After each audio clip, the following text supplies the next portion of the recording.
വളരെയേറെ വിഷമത്തോടു കൂടിയാണ് ഞാൻ മാധ്യമങ്ങളെ ഇന്ന് അഭിമുഖീകരിക്കുന്നത്.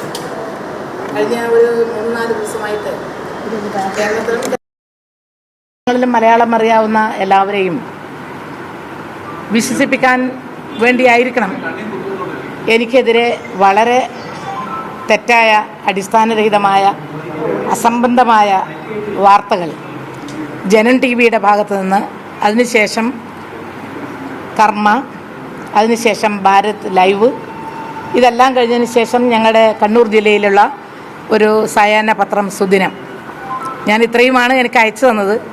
പലരും അയച്ചു തന്നിട്ടുള്ള വാർത്തകൾ കണ്ടപ്പോൾ ഞാൻ വിചാരിച്ചു ഇതങ്ങനെ പോകുമെന്നാണ് ധരിച്ചത്. പക്ഷേ അത് തുടർച്ചയായിട്ട് യൂട്യൂബ് ചാനൽ എന്നുള്ള നിലയിലും, ജനം ടി വി സാധാരണ നിങ്ങളുടെ കൂട്ടത്തിലുള്ള ഒരു ചാനലാണ്,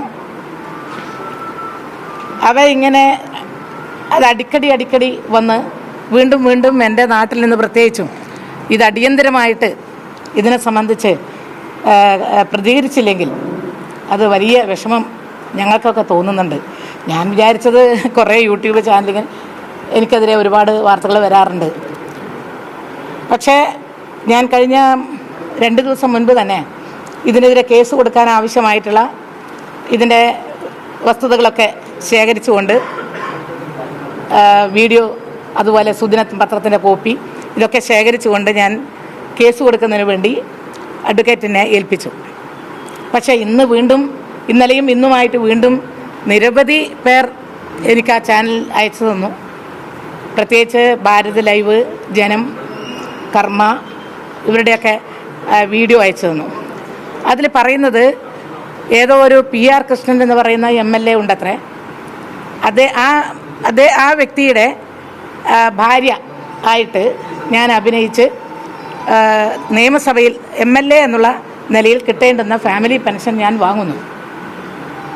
ഇതാണ് വാർത്ത. ആ വാർത്ത അവതരണമൊക്കെ നിങ്ങളൊന്ന് കേൾക്കണം. പെൺകുട്ടികളാണ് അവതരിപ്പിക്കുന്നത്. കേട്ടാൽ വിശ്വസിച്ച് പോകുന്ന വിധത്തിലാണ്, വളരെ വൾഗറായിട്ടാണ് അവതരിപ്പിക്കുന്നത്. വളരെ വൾഗറായിട്ടാണ്. ഇത്രയും തെറ്റായിട്ടുള്ള, അടിസ്ഥാനരഹിതമായ ഒരു വാർത്ത എന്നെപ്പോലെ 50 കൊല്ലമായിട്ട് ഈ സമൂഹത്തിൽ ഞാനുണ്ട്. എന്നിട്ട് ആ പെൺകുട്ടികൾ ഒരു വാക്കിനോട് ചോദിക്കുക,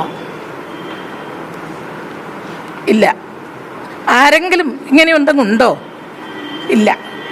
ഇങ്ങനെ ചോദിക്കാതെ വസ്തുതകൾ അടിസ്ഥാനരഹിതമായിട്ട് സമൂഹത്തിൽ ഒരു പൊതുപ്രവർത്തകയെ സമൂഹത്തിനിടയിൽ നാറ്റിക്കുക, അപമതിപ്പുണ്ടാക്കുക എന്നുള്ള ആ ദുരുദ്ദേശത്തിലൂടെയല്ലേ?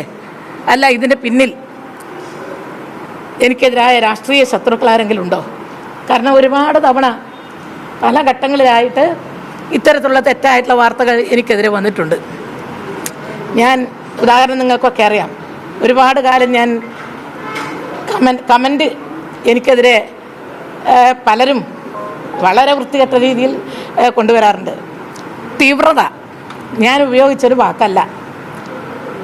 ഞാൻ ആ സംഭവവുമായി ബന്ധപ്പെട്ടുകൊണ്ട് ഉപയോഗിച്ച വാക്കല്ല. എന്നിട്ട് എന്തോരം മോശമായിട്ടാണ്, എത്ര തവണയാണ്, ഏതെല്ലാം പേജിലാണ് എനിക്കെതിരായിട്ട് ഈ ഇത്ര വൃത്തികെട്ട വിധത്തിൽ എഴുതി എന്നെപ്പോലുള്ള ഇത്രയും പ്രായമുള്ള ഒരു സ്ത്രീക്കെതിരെ ഈ കേരളത്തിൽ കമൻ്റ് ഇട്ട് പിന്നെ ഞാൻ വിചാരിച്ചു ഇതിനെല്ലാം എത്രയാണ് പ്രതികരിക്കുക.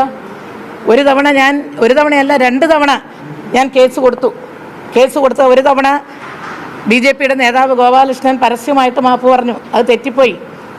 ഞാൻ പിന്നീട് അന്വേഷിച്ചപ്പോൾ അങ്ങനെ ഇല്ല, അത് തെറ്റായിരുന്നു എന്ന് മനസ്സിലായി.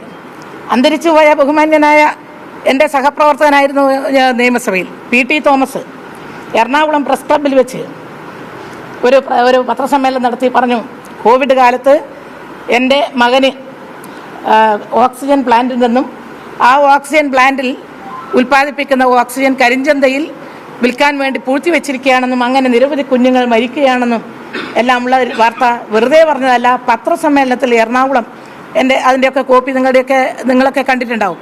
പക്ഷെ ഞാനത് പയ്യന്നൂരിൽ ഒരു കേസ് കൊടുത്ത് തളിപ്പറമ്പിലുള്ള നമ്മൾ പ്രഗത്ഭനായിട്ടുള്ള ഒരു അഡ്വക്കേറ്റ് മുഖേന കേസ് കൊടുത്തു. കേസെടുക്കാൻ വേണ്ടി പോകുന്നതിന് 2 ദിവസം മുൻപാണ് എനിക്ക് അഡ്വക്കേറ്റ് പറഞ്ഞു, അദ്ദേഹം വളരെ സീരിയസ് ആയിട്ടുള്ള നിലയിൽ അസുഖമായിട്ടാണ് ഇപ്പോൾ ചികിത്സിക്കുകയാണ്, ഇന്ന രോഗമാണ് എന്നൊക്കെ പറഞ്ഞപ്പോൾ ഞാൻ പറഞ്ഞു ഒരു കാര്യം ചെയ്യും, ഇപ്പം തൽക്കാലം ആ കേസ് ഇപ്പം എടുക്കണ്ട. അപ്പം അതിനൊരു കോടതിയിൽ എടുക്കാൻ വേണ്ടി പോകുന്ന സന്ദർഭത്തിലായിരുന്നു, അത് എടുക്കണ്ട, അവിടെ നിൽക്കട്ടെ. കുറച്ച് നാൾ കഴിഞ്ഞപ്പോൾ പിന്നെ അദ്ദേഹം ഈ ലോകത്തോട് ഇവിടെ പറയുകയും ചെയ്തു.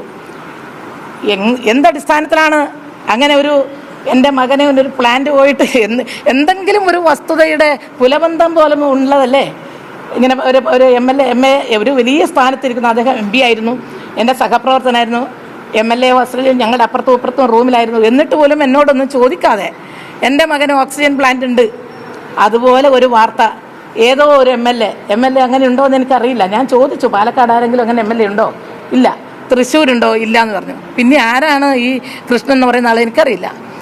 അങ്ങനെ ഒരു MLAയുടെ ഭാര്യയായിട്ട് ഞാൻ ഫാമിലി പെൻഷൻ വാങ്ങുക എന്നൊക്കെ പറയുമ്പോൾ, പ്രചരിപ്പിക്കുമ്പോൾ എത്ര ഞാൻ 17 സ്കൂൾ മുതൽക്ക് പ്രത്യേകിച്ച് അധ്യാപക രംഗത്ത്, അതിനുശേഷം 10-50 കൊല്ലമായിട്ട് നിങ്ങൾക്കൊക്കെ അറിയാം എന്നെക്കുറിച്ചാണ് ഇങ്ങനെ ഞാൻ പിന്നെ പണത്തിന് വേണ്ടി എന്തും ചെയ്യുന്നു എന്തൊക്കെയാണ് അതിൽ പറയുന്നത്.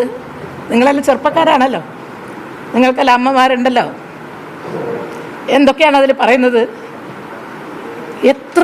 എത്ര വൃത്തികെട്ട രീതിയിലാണ് ഈ പ്രചരണം നടക്കുന്നത്.